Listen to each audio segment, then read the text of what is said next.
ಸಂಸದ ಪ್ರಜ್ವಲ್ ರೇವಣ್ಣ ವಿರುದ್ಧ ಅತ್ಯಾಚಾರ ಪ್ರಕರಣಕ್ಕೆ ಸಂಬಂಧಪಟ್ಟ ಹಾಗೆ ಕೆಲವು ಕ್ಷಣದಲ್ಲಿ ಶಿಕ್ಷೆಯ ಪ್ರಮಾಣವನ್ನ ಪ್ರಕಟಿಸಲಿದ್ದಾರೆ ನ್ಯಾಯಾಧೀಶರಾಗಿರುವಂತಹ ಗಜಾನನ ಭಟ್. ಶಿಕ್ಷೆಯ ಪ್ರಮಾಣವನ್ನ ಪ್ರಕಟಿಸಲಿದ್ದಾರೆ. ಈಗಾಗಲೇ ನಿನ್ನೆ ಈ ಒಂದು ಕೋರ್ಟ್ ಹೇಳಿತ್ತು ಆತ ದೋಷಿ ಅಂತ ಹೇಳಿ. ಆ ಹಿನ್ನೆಲೆಯಲ್ಲಿ ಇವತ್ತು ಶಿಕ್ಷೆಯ ಪ್ರಮಾಣವನ್ನ ಪ್ರಕಟ ಮಾಡೋದಕ್ಕೂ ಕೂಡ ನಿರ್ಧಾರ ಮಾಡಲಾಗಿತ್ತು.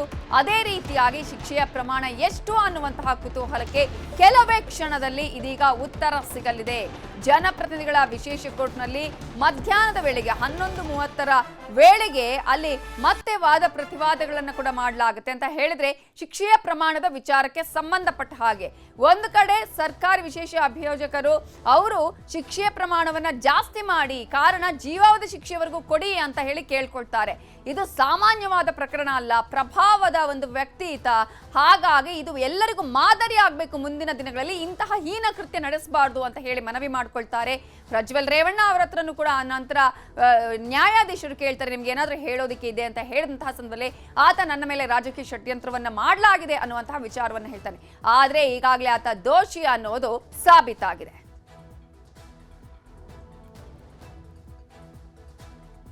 ಇದೀಗ ಕೋರ್ಟ್ಗೆ ಆಗಮಿಸಿದ್ದಾರೆ ಎಸ್ಪಿಪಿ ಅಶೋಕ್ ನಾಯಕ್. ಪ್ರಜ್ವಲ್ ಪರ ವಕೀಲರಾದ ವರುಣ್, ನಳಿನಾ ಮಾಯಾಗೌಡ ಅವರು ಕೂಡ ಇದೀಗ ಕೋರ್ಟ್ಗೆ ಆಗಮಿಸಿದ್ದಾರೆ. 2:45 ಇದೀಗ ಶಿಕ್ಷೆಯ ಪ್ರಮಾಣವನ್ನ ಪ್ರಕಟಿಸಲಾಗುತ್ತೆ. ಸಿಐಡಿ ಎಸ್ಐಟಿ ತನಿಖಾಧಿಕಾರಿ ಶೋಭಾ ಅವರು ಕೂಡ ಈಗಾಗಲೇ ಹಾಜರಾಗಿದ್ದಾರೆ. 2:45ಕ್ಕೆ ಶಿಕ್ಷೆಯ ಪ್ರಮಾಣವನ್ನ ಪ್ರಕಟಿಸ್ತೀವಿ ಅಂತ ಹೇಳಿದ್ದಾರೆ ನ್ಯಾಯಮೂರ್ತಿ ಸಂತೋಷ್ ಗಜಾನನ ಭಟ್ ಅವರು. ಈ ತೀರ್ಪು ಏನಾಗುತ್ತೆ? ತೀರ್ಪು ಆಲ್ರೆಡಿ ಬಂದಿದೆ. ನ್ಯಾಯಾಧೀಶರು ಆಲ್ರೆಡಿ ಆ ತೀರ್ಪನ್ನ ಕೊಟ್ಟಿದ್ದಾರೆ. ಆತ ದೋಷಿ ಅನ್ನೋದು ಮೊದಲ ಪ್ರಕರಣದಲ್ಲಿ.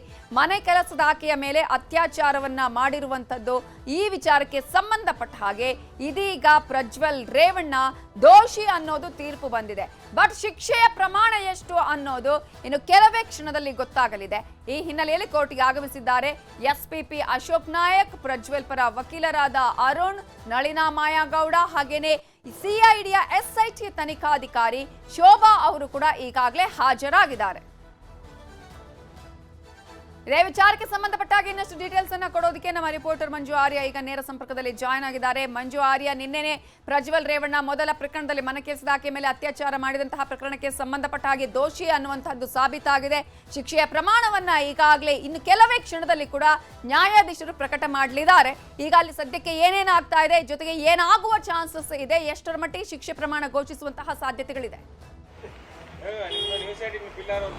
ನವಿತಾ, ಮನೆ ಕೆಲಸದಾಕೆ ಮೇಲಿನ ಅತ್ಯಾಚಾರ ಪ್ರಕರಣಕ್ಕೆ ಸಂಬಂಧಪಟ್ಟಂತೆ ಮಾಜಿ ಸಂಸದ ಪ್ರಜ್ವಲ್ ರೇವಣ್ಣನನ್ನ ಕೋರ್ಟ್ ದೋಷಿ ಅಂತ ನಿನ್ನೆನೆ ಕೂಡ ಅಷ್ಟೇ ನಿರ್ಧಾರವನ್ನ ಮಾಡಿತ್ತು. ಆದ್ರೆ ಶಿಕ್ಷೆಯ ಪ್ರಕಟ ಎಷ್ಟು, ಶಿಕ್ಷೆ ಪ್ರಮಾಣ ಎಷ್ಟು ಅನ್ನುವಂಥದ್ದನ್ನ ಇವತ್ತಿಗೆ ನಿಗದಿ ಕೂಡ ಮಾಡಲಾಗಿತ್ತು. ಬೆಳಿಗ್ಗೆ 11ವರೆಗೂ ಕೂಡ ಅಷ್ಟೇ ವಿಚಾರಣೆ ಕೈಗೊಳ್ತಾರೆ. ವಿಚಾರಣೆ ಸಂದರ್ಭದಲ್ಲಿ ಕೂಡ ಅಷ್ಟೇ ಸರ್ಕಾರದ ಪರವಾಗಿ ವಾದ ಮಾಡಿರುವಂತಹ ಜಗದೀಶ್ ಅವರು ಕೂಡ ಅಷ್ಟೇ ಸಾಕಷ್ಟು ಅಂಶಗಳನ್ನ ಕೋರ್ಟ್ನ ಗಮನಕ್ಕೆ ತಿಳಿ ಹೇಳುವಂತ ಒಂದು ಕೆಲಸಕ್ಕೆ ಕೂಡ ಮುಂದಾಗ್ತಾರೆ. ಅದರಲ್ಲೂ ಕೂಡ ಅಷ್ಟೇ ಪ್ರಜ್ವಲ್ ರೇವಣ್ಣ ಓರ್ವ ಪ್ರಭಾವಿಯಾದಂತಹ ವ್ಯಕ್ತಿ, ಜೊತೆಗೆ ಆತ MP ಕೂಡ ಆಗಿದ್ರು. ಜೊತೆಗೆ ಅವರ ಅಧಿಕಾರವನ್ನ ದುರ್ಬಳಕೆ ಮಾಡಿಕೊಳ್ಳೋದರ ಜೊತೆಗೆ ಬೆದರಿಕೆಯನ್ನ ಹಾಕಿ ಸಾಕಷ್ಟು ಜನರ ಜೊತೆ ಆತ ಅತ್ಯಾಚಾರವನ್ನ ಮಾಡಿರುವಂತದ್ರ ಬಗ್ಗೆ ಕೂಡ ಅಷ್ಟೇ ಕೋರ್ಟ್ಗೆ ಗಮನಕ್ಕೆ ತರುವಂತಹ ಪ್ರಯತ್ನವನ್ನು ಕೂಡ ಮಾಡ್ತಾರೆ.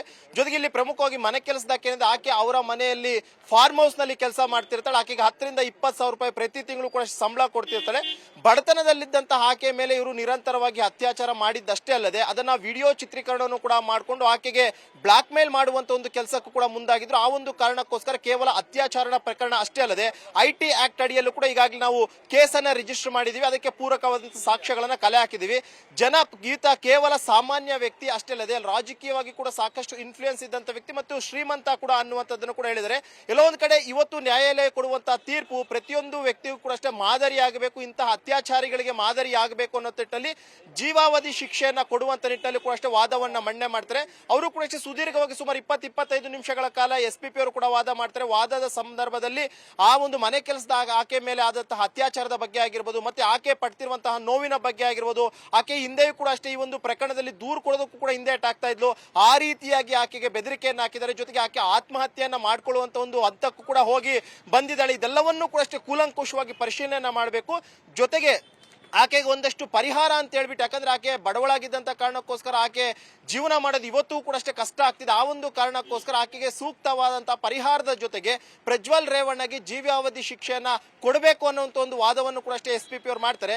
ಇದಾದಂತ ಬಳಿಕ ಪ್ರಜ್ವಲ್ ಪರ ವಕೀಲರು ಕೂಡ ಅಷ್ಟೇ ಮಾಡ್ತಾರೆ. ರಾಜಕೀಯವಾಗಿ ಷಡ್ಯಂತ್ರವನ್ನು ರೂಪಿಸಿದ್ದಾರೆ. ಇವರು MP ಆಗಿ ಹಾಸನ ಜಿಲ್ಲೆಯಲ್ಲಿ ಸಾಕಷ್ಟು ಬೇಗ ಬೆಳೆಯೋದಕ್ಕೆ ಮುಂದಾಗ್ತಾ ಇದ್ರು. ಇದನ್ನ ಸಹಿಸೋಕಾಗದೆ ರಾಜಕೀಯವಾಗಿ ಈ ರೀತಿಯಂತ ಪಿತೂರುಗಳನ್ನ ಮಾಡಿದರೆ. ಜೊತೆಗೆ ಪ್ರಜ್ವಲ್ ರೇವಣ್ಣಗೆ ಈಗಾಗಲೇ 34 ವಯಸ್ಸು ಕೂಡ ಆಗಿದೆ. ಜೊತೆಗೆ ಅವರಿಗೆ ಅಜ್ಜಿ ಮತ್ತು ತಾತ ಕೂಡ ಅಷ್ಟು ವಯಸ್ಸಾದಂತವ್ರು ಇದ್ದಾರೆ. ಜೊತೆಗೆ ಪ್ರತಿಯೊಂದು ಕೂಡ ಅಷ್ಟೇ ಹಿಯರಿಂಗ್ ಇದ್ದಂತ ಸಂದರ್ಭದಲ್ಲಿ ಅವರು ಕೋರ್ಟ್ಗೆ ಬಂದು ಕೋರ್ಟ್ನಲ್ಲಿ ಇರ್ತಾ ಇದ್ರು. ಆ ಒಂದು ಕಾರಣಕ್ಕೋಸ್ಕರ ಶಿಕ್ಷೆಯ ಪ್ರಮಾಣವನ್ನ ಕಡಿಮೆ ಮಾಡಬೇಕು ಅಂತೇಳಿ ಅವರು ಕೂಡ ಅಷ್ಟೇ ವಾದವನ್ನ ಮಾಡಿದ್ದಾರೆ. ಬಹುತೇಕ ಈ ರೀತಿಯಂತ ಅತ್ಯಾಚಾರ ಪ್ರಕರಣದಲ್ಲಿ ನಾವು ನೋಡೋದಾದ್ರೆ ಬಹುತೇಕ 10 ವರ್ಷ ಮತ್ತು ಜೀವಾವಧಿ ಶಿಕ್ಷೆವರೆಗೂ ಕೂಡ ಅಷ್ಟೇ ಶಿಕ್ಷೆಯನ್ನ ಪ್ರಕಟ ಮಾಡಬಹುದು. ಅದು ನ್ಯಾಯಾಧೀಶರಿಗೆ ಬಿಟ್ಟಂತ ವಿವೇಚನೆ.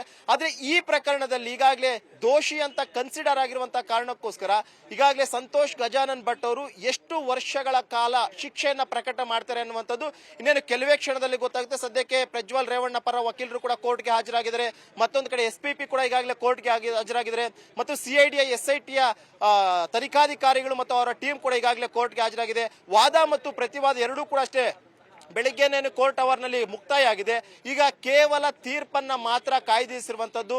ಶಿಕ್ಷೆಯ ಪ್ರಮಾಣ ಎಷ್ಟು ಅನ್ನುವಂಥದ್ದನ್ನ ಮಾತ್ರ ಈಗ ಜಡ್ಜ್ ಹೇಳ್ತಾರೆ. ಒಂದ್ ವೇಳೆ ಏನಾದ್ರೂ ಪ್ರಜ್ವಲ್ ರೇವಣ್ಣಗೆ 10 ವರ್ಷ ಏನಾದ್ರೂ ಜೈಲ್ ಶಿಕ್ಷೆಯನ್ನ ಕೊಡ್ತಾರಾ ಅಥವಾ ಜೀವಾವಧಿವರೆಗೂ ಕೂಡ ಅಷ್ಟು ಜೀವಾವಧಿ ಶಿಕ್ಷೆಯನ್ನೇನಾದ್ರೂ ಕೋರ್ಟ್ ಕೊಡುತ್ತಾ ಅನ್ನುವಂಥದ್ದು ಬಹುತೇಕ ಇನ್ನೇನು ಕೆಲವೇ ಕ್ಷಣದಲ್ಲಿ ಹೊರಗಡೆ ಬರುತ್ತೆ. ನವಿತಾ, ಮಂಜು ಆರ್ಯ, ಈಗಾಗಲೇ ಈ ಒಂದು ಪ್ರಕರಣ ಮಾತ್ರ ಅಲ್ಲ, ಇನ್ನೂ ಕೂಡ ಉಳಿದಂತೆ ಇನ್ನೂ 2-3 ಪ್ರಕರಣಗಳು ಕೂಡ ಬಾಕಿ ಇರುವಂತಹ ಸಂದರ್ಭದಲ್ಲಿ ಈ ಒಂದು ಪ್ರಕರಣಕ್ಕೆ ಕೊಡ್ತಾ ಇರುವಂತಹ ಶಿಕ್ಷೆಯ ಮಹತ್ವವನ್ನ ಹೇಳ್ತಾ ಹೋಗೋದಾದ್ರೆ ಖಂಡಿತವಾಗ್ಲೂ ಯಾಕಂದ್ರೆ ಪ್ರಜ್ವಲ್ ರೇವಣ್ಣ ವಿರುದ್ಧ ಕೇವಲ ಈ ಒಂದು ಪ್ರಕರಣ ಅಷ್ಟೇ ಅಲ್ಲದೆ ಒಟ್ಟು 4 ಪ್ರಕರಣಗಳು ಈಗಾಗಲೇ ದಾಖಲಾಗಿರುವಂತಹದ್ದು. ಸದ್ಯಕ್ಕೆ ಒಂದು ಪ್ರಕರಣದ ವಾದ ಮತ್ತು ಪ್ರತಿವಾದ ಕೇವಲ 7 ತಿಂಗಳ ಅವಧಿಯಲ್ಲಿ ಆದಷ್ಟು ಬೇಗ ಹಿಯರಿಂಗ್ ಮಾಡಿಕೊಂಡು ಎರಡೂ ಕಡೆ ವಾದಗಳನ್ನು ಕೂಡ ಅಷ್ಟೇ ನ್ಯಾಯಾಧೀಶರು ಕೇಳಿದ್ರು. ಅದರಲ್ಲೂ ಕೂಡ ಅಷ್ಟೇ ಪ್ರಜ್ವಲ್ ರೇವಣ್ಣ ಪರವಾಗಿ ಕೂಡ ಅಷ್ಟೇ ಈತನ ಇನ್ವಾಲ್ವ್ಮೆಂಟ್ ಇಲ್ಲ ಅನ್ನುವಂತ ನಿಟ್ಟಿನಲ್ಲಿ ವಾದವನ್ನ ಮಾಡಿದ್ರು. ಆದ್ರೆ SPP ಅವರು ಕೂಡ ಅಷ್ಟೇ ತನಿಖಾಧಿಕಾರಿಗಳು ಸಂಗ್ರಹ ಮಾಡ್ಕೊಂಡಿರುವಂತ ಒಂದಷ್ಟು ಸಾಕ್ಷ್ಯಗಳಾಗಿರ್ಬೋದು, ಐ ವಿಟ್ನೆಸಸ್ ಆಗಿರ್ಬೋದು, ಮತ್ತೆ ಸಂತ್ರಸ್ತೆ ಕೊಟ್ಟಂತ 164 ಸ್ಟೇಟ್ಮೆಂಟ್ ಆಗಿರ್ಬೋದು, ಹೀಗೆ ಪ್ರತಿಯೊಂದನ್ನು ಕೂಡ ಅಷ್ಟೇ ಕೂಲಂಕುಷವಾಗಿ ನ್ಯಾಯಾಲಯಕ್ಕೆ ಹೇಳುವಂತ ಒಂದು ಕೆಲಸವನ್ನು ಕೂಡ ಮಾಡ್ಕೊಂಡಿದ್ರು. ಕೇವಲ 7 ತಿಂಗಳ ಅವಧಿಯಲ್ಲಿ ಸಂಪೂರ್ಣವಾಗಿ ವಾದ ಮತ್ತು ಪ್ರತಿವಾದ ಎರಡೂ ಕೂಡ ಅಷ್ಟೇ ಕಂಪ್ಲೀಟ್ ಆಗಿತ್ತು.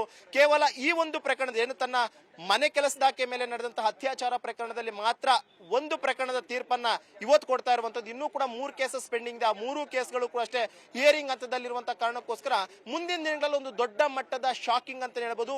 ಈ ಪ್ರಕರಣದಲ್ಲಿ ಏನಾದ್ರೂ ಎಕ್ಸಾಂಪಲ್ ಆಗಿ ಪ್ರಜ್ವಲ್ ರೇವಣ್ಣಗೆ 10 ವರ್ಷನೇ ಶಿಕ್ಷೆ ಆಯ್ತು ಅನ್ಕೊಳ್ಳಿ. ಸದ್ಯಕ್ಕೆ ಈಗಾಗಲೇ 1 ವರ್ಷ 4 ತಿಂಗಳ ಕಾಲ ಈಗಾಗಲೇ ಪರಪ್ಪನ ಅಗ್ರಹಾರ ಜೈಲಿನಲ್ಲಿ ಪ್ರಜ್ವಲ್ ರೇವಣ್ಣ ಕಳೆದಿದ್ರೆ, ಇನ್ನು ಉಳಿದಂತಹ 8.5 ವರ್ಷಗಳ ಕಾಲವೂ ಕೂಡ ಅಷ್ಟೇ ಅವರು ಮತ್ತೆ ಅದೇ ಒಂದು ಪರಪ್ಪನ ಅಗ್ರಹಾರದಲ್ಲಿ ಇರುವಂತಹ ಅಗತ್ಯತೆ ಕೂಡ ಇರುತ್ತೆ. ಇಷ್ಟು ದಿನಗಳು ಕೂಡ ಅಷ್ಟೇ ಇವರನ್ನ ಕೇವಲ ಟ್ರಯಲ್ ನಲ್ಲಿರುವಂತಹ ಒಂದು ಆರೋಪಿ ಅಂತಾನೆ ಕನ್ಸಿಡರ್ ಮಾಡ್ತಿತ್ತು. ಇವ್ರನ್ನ ಅಂದ್ರೆ ಸಜಾಬಂದಿ ಕೈದಿ ಅಂತ ಹೇಳಿ ಕನ್ಸಿಡರ್ ಮಾಡಿರ್ಲಿಲ್ಲ. ಇವತ್ತೇನಾದ್ರೂ ಈ ಒಂದು ಪ್ರಕರಣದಲ್ಲಿ ಏನಾದ್ರೂ ಅವರಿಗೆ ಶಿಕ್ಷೆಯ ಪ್ರಮಾಣವನ್ನೇನಾದ್ರೂ ಕೊಡ್ತು ಅಂತಂದ್ರೆ ಇವ್ರನ್ನ ಬಂದಿ ಕೈದಿ ಅಂತಾನೆ ಕನ್ಸಿಡರ್ ಮಾಡ್ಬೇಕಾಗುತ್ತೆ. ಜೊತೆಗೆ ಈತನಿಗೆ ಏನು ಆ ಒಂದು ಕಾರಾಗೃಹದ ನಿಯಮದ ಪ್ರಕಾರವಾಗಿ ತನ್ನ ವೈಟ್ ಬಟ್ಟೆಯನ್ನು ಕೂಡ ಅಷ್ಟೇ ಕೊಡ್ಬೇಕಾಗುತ್ತೆ. ಮತ್ತೆ ತನ್ನ ಕೈದಿ ನಂಬರ್ ಅನ್ನು ಕೂಡ ಅಷ್ಟೇ ಇವತ್ತೇ ಬಹುತೇಕ ಸಂಜೆ ಒಳಗಾಗಿ ಪ್ರೊವೈಡ್ ಮಾಡ್ತಾರೆ. ಒಂದ್ ವೇಳೆ ಏನಾದ್ರೂ ಜೀವಾವಧಿ ಶಿಕ್ಷೆ ಏನಾದ್ರೂ ಬಿತ್ತು ಅಂತಂದ್ರೆ ಬಹುತೇಕ 14 ವರ್ಷಗಳ ಕಾಲದವರೆಗೂ ಕೂಡ ಅಷ್ಟೇ ಮತ್ತೆ ಪರಪ್ಪನ ಅಗ್ರಹಾರದಲ್ಲಿ ಇರಬೇಕಾಗಿರುತ್ತೆ. ಇನ್ನು ಉಳಿದಂತ 3 ಪ್ರಕರಣಗಳು ಕೂಡ ಅಷ್ಟೇ ಅದಷ್ಟಕ್ಕದು ಇನ್ನು ಹಿಯರಿಂಗ್ ಆಗ್ತಾನೆ ಇರುತ್ತೆ. ಆ ಒಂದು ಕೇಸ್ನಲ್ಲೂ ಕೂಡ ಅಷ್ಟೇ ಪ್ರತ್ಯೇಕವಾಗಿ ಎಷ್ಟು ವರ್ಷಗಳ ಕಾಲ ಶಿಕ್ಷೆ ಬೀಳುತ್ತೆ ಅನ್ನುವಂಥದ್ದು ಬಗ್ಗೆ ಜಡ್ಜ್ ಕೂಡ ಅಷ್ಟೇ ನಿರ್ಧಾರವನ್ನ ಮಾಡ್ತಾರೆ. ಇವತ್ತೇನಾದ್ರೂ ಜನಪ್ರತಿನಿಧಿಗಳ ವಿಶೇಷ ನ್ಯಾಯಾಲಯದಲ್ಲಿ ಪ್ರಜ್ವಲ್ ರೇವಣ್ಣಗೆ ಏನಾದ್ರು ಶಿಕ್ಷೆ ಪ್ರಮಾಣವನ್ನು 10 ವರ್ಷ ಆಗಿರ್ಬೋದು, ಜೀವಾವಧಿ ಶಿಕ್ಷೆ ಏನಾದ್ರು ಮಾಡಿದ್ರು ಅಂತಂದ್ರೆ ಈ ಒಂದು ಆದೇಶವನ್ನ ಇಟ್ಕೊಂಡು ಪ್ರಜ್ವಲ್ನ ಪರ ವಕೀಲರು ಮತ್ತೆ ಹೈಕೋರ್ಟ್ಗೆ ಹೋಗುವಂತಹ ಒಂದು ಅನಿವಾರ್ಯ ಎದುರಾಗುತ್ತೆ. ಯಾಕಂದ್ರೆ ಈ ಒಂದು ಲೋಯರ್ ಕೋರ್ಟ್ ನಲ್ಲಿ ಕೊಡುವಂತ ಒಂದು ಆದೇಶ ಏನಿತ್ತು ಅದನ್ನ ಪ್ರಶ್ನೆ ಮಾಡ್ಕೊಂಡು ಹೈಕೋರ್ಟ್ ಕೂಡ ಹೋಗ್ಬೋದು. ನೆಕ್ಸ್ಟ್ ಪ್ರಜ್ವಲ್ ರೇವಣ್ಣ ಮುಂದಿರುವಂತ ಒಂದು ಆಪ್ಷನ್ ಏನು ಅಂತಂದ್ರೆ ಹೈಕೋರ್ಟ್ ನಲ್ಲಿ ಇದನ್ನ ಚಾಲೆಂಜ್ ಮಾಡಬೇಕಾಗುತ್ತೆ. ಅಲ್ಲಿಯೂ ಕೂಡ ಅಷ್ಟೇ ಮತ್ತೆ ಹಿಯರಿಂಗ್ ಶುರುವಾಗುತ್ತೆ, ವಾದ ಪ್ರತಿವಾದ ಸಿಗುತ್ತೆ. ಅಲ್ಲೇನಾದ್ರೂ ಹೈಕೋರ್ಟ್ ನಲ್ಲಿ ಏನಾದ್ರೂ ಬೇಲ್ ಸಿಕ್ತು ಅಂತಂದ್ರೆ ಪ್ರಜ್ವಲ್ ರೇವಣ್ಣ ಈ ಒಂದು ಕೇಸ್ ನಲ್ಲಿ ಮಾತ್ರ ತಾತ್ಕಾಲಿಕವಾದಂತ ರಿಲೀಫ್ ಸಿಗುತ್ತೆ. ಒಂದ್ ವೇಳೆ ಏನಾದ್ರೂ ಹೈಕೋರ್ಟ್ ನಲ್ಲಿ ರಿಜೆಕ್ಟ್ ಆಯ್ತು ಅಂದ್ರೆ ಅಗೇನ್ ಮತ್ತೆ ಅದನ್ನ ಪ್ರಶ್ನೆ ಮಾಡ್ಕೊಂಡು ಸುಪ್ರೀಂ ಕೋರ್ಟ್ಗೆ ಹೋಗುವಂತ ಒಂದು ಅವಕಾಶ ಕೂಡ ಅಷ್ಟೇ ಆರೋಪಿಗಿರುತ್ತೆ. ಅದರಲ್ಲಿ ಪ್ರಮುಖವಾಗಿ ಇವತ್ತಿನ ಒಂದು ಆದೇಶ ಏನ್ ಕೊಡುತ್ತೆ, ಯಾಕಂದ್ರೆ ಜನಪ್ರತಿನಿಧಿಗಳ ವಿಶೇಷ ನ್ಯಾಯಾಲಯದಲ್ಲಿ ಇಷ್ಟ ದಿನ ಆಗಿರುವಂತಹ ಒಂದು ವಾದ ಪ್ರತಿವಾದ ನೋಡ್ತಾ ಹೋದಂತ ವೇಳೆಯಲ್ಲಿ ಗರಿಷ್ಠವಾದ್ರು ಅಂದ್ರೆ ಕನಿಷ್ಠ 10 ವರ್ಷಗಳ ಕಾಲ ಶಿಕ್ಷೆ ಪ್ರಮಾಣವನ್ನು ಕೊಡುವಂತಹ ಸಾಧ್ಯತೆಗಳಿದೆ ಅನ್ನುವಂಥದ್ದನ್ನು ಕೂಡ ಈಗಾಗಲೇ ಹೇಳ್ತಾ ಇದ್ದಾರೆ. ಆದ್ರೆ ಇನ್ನೇನು ಕೆಲವೇ ಕ್ಷಣದಲ್ಲಿ, ಯಾಕಂದ್ರೆ 2:45 ಶಿಕ್ಷೆಯನ್ನ ಪ್ರಕಟ ಮಾಡ್ತೀವಿ ಅಂತ ಹೇಳಿ ಕೂಡ ಈಗಾಗಲೇ ಆದೇಶವನ್ನ ಕಾಯ್ದಿರಿಸಿದ್ರು. ಇನ್ನೇನು ಸದ್ಯಕ್ಕೆ ಪ್ರಜ್ವಲ್ ಪರ ವಕೀಲರಾಗಿರ್ಬೋದು ಮತ್ತೆ SIT ಪರ ವಕೀಲರಾಗಿರ್ಬೋದು ಪ್ರತಿಯೊಬ್ಬರು ಕೂಡ ಮತ್ತು ತನಿಖಾ ತಂಡದವರು ಕೂಡ ಈಗಾಗಲೇ ಕೋರ್ಟ್ ನಲ್ಲಿ ಬೀಡ್ಬಿಟ್ಟಿದ್ದಾರೆ. ಇನ್ನೇನು ಜಡ್ಜ್ ಬರೋದಕ್ಕೆ ಈಗಾಗಲೇ ಕಾಯ್ತಾ ಇದ್ರೆ ಜಡ್ಜ್ ಬಂದಂತ ತಕ್ಷಣವೇ ಶಿಕ್ಷೆಯ ಪ್ರಮಾಣವನ್ನು ಕೂಡ ಅಷ್ಟೇ ಪ್ರಕಟ ಮಾಡ್ತಾರೆ. ಎಷ್ಟು ಶಿಕ್ಷೆಯ ಪ್ರಮಾಣ ಆಗುತ್ತೆ ಅನ್ನುವಂಥದ್ರ ಮೇಲೆ ಈಗ ಎಲ್ಲರ ಕುತೂಹಲ ಕೂಡ ಅಷ್ಟೇ ಇರುವಂತಹದ್ದು. ಈಗ ಪ್ರಜ್ವಲ್ ರೇವಣ್ಣ ಅವರ ಹತ್ರ ನ್ಯಾಯಾಧೀಶರು ಕೇಳಿದಂತಹ ಸಂದರ್ಭದಲ್ಲೂ ಕೂಡ ಮಾತನಾಡೋದಕ್ಕೆ ಏನೇನಿದೆ ಅಂತ ಕೇಳಿದ ಸಂದರ್ಭದಲ್ಲೂ ಕೂಡ ನನ್ನನ್ನ ರಾಜಕೀಯ ಷಡ್ಯಂತ್ರದ ಮೂಲಕ ಈ ರೀತಿಯಾಗಿ ಸಿಕ್ಕಿಸಿ ಹಾಕಲಾಯಿತು, ಅದರಲ್ಲೂ ಕೂಡ ಚುನಾವಣೆಯ ಸಂದರ್ಭದಲ್ಲೇ ಈ ರೀತಿಯಾಗಿ ಮಾಡಲಾಯಿತು, ಹಾಗಾಗಿ ಶಿಕ್ಷೆಯ ಪ್ರಮಾಣವನ್ನ ಕಡಿಮೆ ಮಾಡಿ ಅಂತ ಕೂಡ ಕೇಳ್ಕೊಂಡಿದ್ರು. ಅವರ ಪರ ವಕೀಲರು ಕೂಡ ಅಂಥದ್ದೇ ವಿಚಾರವನ್ನ ಹೇಳಿದ್ರು. ಆದ್ರೆ ಈಗಾಗಲೇ SPPಯಲ್ಲಿ ಪ್ರಬಲವಾದ ವಾದ ಮಂಡನೆ ಮಾಡಿದ್ರು. ಅಂದ್ರೆ ಒಂದು ಪ್ರಭಾವಿ ವ್ಯಕ್ತಿ ಈ ತರ ಯಾವ ರೀತಿಯಾಗಿ ಮಾಡಿದಾನೆ, ಮುಂದಿನ ದಿನಗಳಲ್ಲಿ ಎಲ್ರಿಗೂ ಪಾಠ ಆಗ್ಬೇಕು ಅಂತ ಹೇಳಿ. ಹಾಗೆ ಇಂತಹ ಪ್ರಕರಣಗಳಲ್ಲಿ ಈ ಹಿಂದೆ ನಡೆದಂತಹ ಇಂತಹ ಪ್ರಕರಣಗಳಲ್ಲಿ ಯಾವ ರೀತಿಯ ಶಿಕ್ಷೆ ಆಗಿದೆ? ಖಂಡಿತವಾಗ್ಲು, ಯಾಕಂದ್ರೆ ಯಾವುದೇ ಒಂದು ವಾದ ಪ್ರತಿವಾದ ಆದಂತ ಬಳಿಕ ದೋಷಿ ಅಂತ ಯಾವುದೇ ಒಂದು ನ್ಯಾಯಾಲಯ ಓರ್ವ ಆರೋಪಿಯನ್ನ ಕನ್ಸಿಡರ್ ಮಾಡುತ್ತೆ. ಆ ಒಂದು ಸಂದರ್ಭದಲ್ಲಿ ಆ ಆರೋಪಿಗೂ ಕೂಡ ಅಷ್ಟೇ ನೀವು ಕೋರ್ಟ್ಗೆ ಹೇಳ್ಕೊಳ್ಳುವಂಥದ್ದು ಏನಾದ್ರು ಇದೆಯಾ ಅನ್ನುವಂಥದ್ದನ್ನ ಒಂದು ಜಡ್ಜ್ ಪ್ರಶ್ನೆಯನ್ನ ಮಾಡ್ತಾರೆ. ಅದೇ ರೀತಿಯಲ್ಲಿ ಇವತ್ತು ಕೂಡ ಅಷ್ಟೇ ವಾದ ಪ್ರತಿವಾದ ಎರಡೂ ಕೂಡ ಅಷ್ಟೇ ಕಂಪ್ಲೀಟ್ ಅಂತ ಬಳಿಕ ಪ್ರಜ್ವಲ್ ರೇವಣ್ಣಗೂ ಕೂಡ ಅಷ್ಟೇ ನೀವೇನಾದ್ರೂ ಕೋರ್ಟ್ಗೆ ಹೇಳುವಂಥದ್ದು ಇದೆಯಾ ಅನ್ನುವಂಥದ್ದನ್ನ ಕೂಡ ಹೇಳ್ತಾರೆ. ಈ ಒಂದು ಸಂದರ್ಭದಲ್ಲಿ ಪ್ರಜ್ವಲ್ ರೇವಣ್ಣ ಕೂಡ ಅಷ್ಟೇ ಹೌದು ಅಂತೇಳಿ ಕಣ್ಣೀರ್ ಹಾಕುತ್ತಲೇ ಒಂದಷ್ಟು ವಿಚಾರಗಳನ್ನ ಕೋರ್ಟ್ ನ ಮುಂದೆ ಹೇಳ್ಕೊಳ್ಳುವಂತ ಒಂದು ಕೆಲಸವನ್ನ ಮಾಡಿದ್ದಾರೆ. ಯಾಕಂದ್ರೆ ಆತ ದೋಷಿ ಅಂತ ಈಗಾಗಲೇ ಕನ್ಸಿಡರ್ ಮಾಡಿರುವಂತ ಕಾರಣಕ್ಕೋಸ್ಕರ ಮತ್ತೆ ಈ ಪ್ರಕರಣದಲ್ಲಿ ಇನ್ವಾಲ್ವ್ಮೆಂಟ್ ಇಲ್ಲ ಅನ್ನುವಂಥದ್ದನ್ನ ವಾದ ಮಾಡೋಕೆ ಆಗೋದಿಲ್ಲ. ಬದಲಾಗಿ ಇರುವಂತಹ ಒಂದು ಶಿಕ್ಷೆಯ ಪ್ರಮಾಣವನ್ನಾದ್ರೂ ಕಡಿಮೆ ಮಾಡಿ ಅನ್ನುವಂತ ನಿಟ್ಟಿನಲ್ಲಿ ಒಂದು ಮನವಿಯನ್ನ ಮಾಡಿಕೊಂಡ್ರು. ಅದೇ ರೀತಿಯಲ್ಲಿ ಪ್ರಜ್ವಲ್ ರೇವಣ್ಣ ಕೂಡ ಅಷ್ಟೇ ನಾನು ರಾಜಕೀಯವಾಗಿ ಬೆಳೀತಿರುವಂತದ್ದನ್ನು ಸಹಿಸಲಾಗದ ರೀತಿಯಲ್ಲಿ ಈ ರೀತಿಯಂತ ಒಂದು ದುಷ್ಕೃತ್ಯಗಳನ್ನ ಮಾಡ್ಕೊಂಡಿದ್ದಾರೆ. ಕೆಲವೊಂದು ಕಡೆ ಆ ಒಂದು ವಿಡಿಯೋಗಳನ್ನು ಕೂಡ ಅಷ್ಟೇ ಎಲ್ಲಾ ಕಡೆ ಸಾಮಾಜಿಕ ಜಾಲತಾಣ ಅವರೇ ವೈರಲ್ ಕೂಡ ಮಾಡಿಕೊಂಡು ಇವತ್ತು ನನ್ನ ಸಿಲುಕಿಸುವಂತ ಒಂದು ಪ್ರಯತ್ನವನ್ನು ಕೂಡ ಮಾಡಿದ್ದಾರೆ. ಜೊತೆಗೆ ತನಗೆ ವಯಸ್ಸಾದಂತಹ ಅಜ್ಜಿ ಮತ್ತು ತಾತ ಇದ್ದಾರೆ, ಅವ್ರನ್ನ ನೋಡಿ ಆಲ್ಮೋಸ್ಟ್ 6 ತಿಂಗಳಾಗ್ತಾ ಇದೆ. ತಂದೆ ತಾಯಿ ನಾನು ನೋಡೋಕ್ಕಾಗಿಲ್ಲ. ಯಾಕಂದ್ರೆ ನಾನು 1.5 ವರ್ಷದಿಂದಲೂ ಕೂಡ ಅಷ್ಟೇ ಪರಪ್ನಗರ ಜೈಲಿನಲ್ಲಿ ಇದ್ದೀನಿ. ಈ ಒಂದು ಹಿನ್ನೆಲೆಯಲ್ಲಿ ತಂದೆ ತಾಯಿ ನೆನಪಾಗ್ತಾರೆ, ಅಜ್ಜಿ ತಾತ ನೆನಪಾಗ್ತಾರೆ, ಅವರೆಲ್ಲರನ್ನೂ ಕೂಡ ಅಷ್ಟೇ ನೋಡೋಕ್ಕೂ ಕೂಡ ಇವತ್ತು ಆಗ್ತಿಲ್ಲ. ಯಾಕಂದ್ರೆ ಅವರನ್ನ ನನ್ನನ್ನು ಫೇಸ್ ಮಾಡೋಕೆ ಆಗ್ತಾ ಇಲ್ಲ. ಈ ಒಂದು ಕಾರಣಕ್ಕೋಸ್ಕರನೇ ನನಗೆ ಆದಷ್ಟು ನೀವೇನು ಶಿಕ್ಷೆ ಪ್ರಮಾಣ ಇದೆಯೋ ಅದನ್ನ ಕಡಿಮೆ ಮಾಡಿ ಅನ್ನುವಂತ ಒಂದು ಮನವಿಯನ್ನಷ್ಟೇ ಪ್ರಜ್ವಲ್ ರೇವಣ್ಣ ಮಾಡಿಕೊಂಡ್ರು. ಆ ಒಂದು ಸಂದರ್ಭದಲ್ಲಿ ಪ್ರಜ್ವಲ್ ರೇವಣ್ಣ ಕೋರ್ಟ್ ಹಾಲ್ನಲ್ಲೇ ಕಣ್ಣೀರನ್ನ ಹಾಕುವಂತ ಒಂದು ಸನ್ನಿವೇಶ ಕೂಡ ಅಷ್ಟೇ ನಡೆಯಿತು.